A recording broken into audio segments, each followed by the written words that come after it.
Hello বন্ধুরা, Shahrukh Khan blog আপনার সবাইকে স্বাগত। আজকে দেখতে পাচ্ছেন এই বেগুন কেটেছি, বেগুন একটা রেসিপি বানাবো। চলুন কীভাবে বানাচ্ছি আপনারা স্টেপ বাই স্টেপ দেখতে থাকুন। এখানে নিয়েছি বেসন, এবারে দিলাম পরিমাণ মতন হলুদ,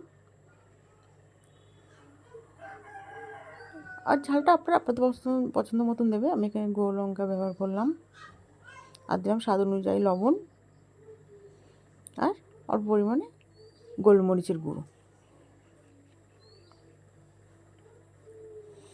এবার দেবো ভাজা মশলা।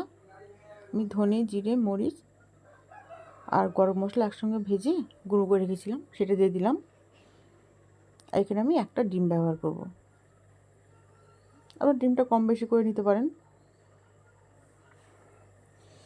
এবারে সমস্ত উপকরণ ভালো করে মিশিয়ে নেব।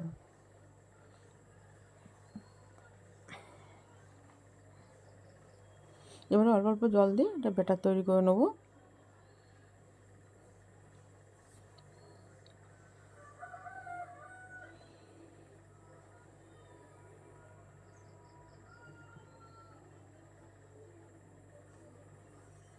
এই বেগুনের রেসিপিটা কিন্তু খেতে ভীষণ ভীষণ ভালো লাগে, এটা তো আমার ভালোই লাগে, আমি প্রায় বানাই বাড়িতে। তাই আজকে ভাবলাম আপনার সঙ্গে এটা শেয়ার করি। আর দিলাম অল্প একটু খাবার সোডা, এটা আপনারা চাইলে স্কিপও করতে পারেন। আমি কিন্তু এটা সর্ষের তেলেই ভাজছি, সাদা তেলে না। এই দেখতে পাচ্ছেন কড়াইতে তেল দিয়েছি, তেলটা গরম হয়ে গেছে।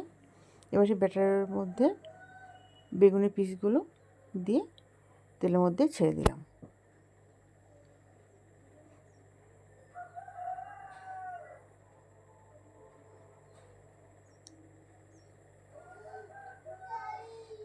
একটা পিঠও হয়ে গেছে, আর একটা পিঠ উল্টে দিলাম। তাহলে আপনারা দেখলেন কীভাবে এই বেগুনের রেসিপিটা বানালাম। এই রেসিপিটা যদি আপনার ভালো লেগে থাকে তাহলে লাইক, শেয়ার, সাবস্ক্রাইব ও কমেন্ট করুন।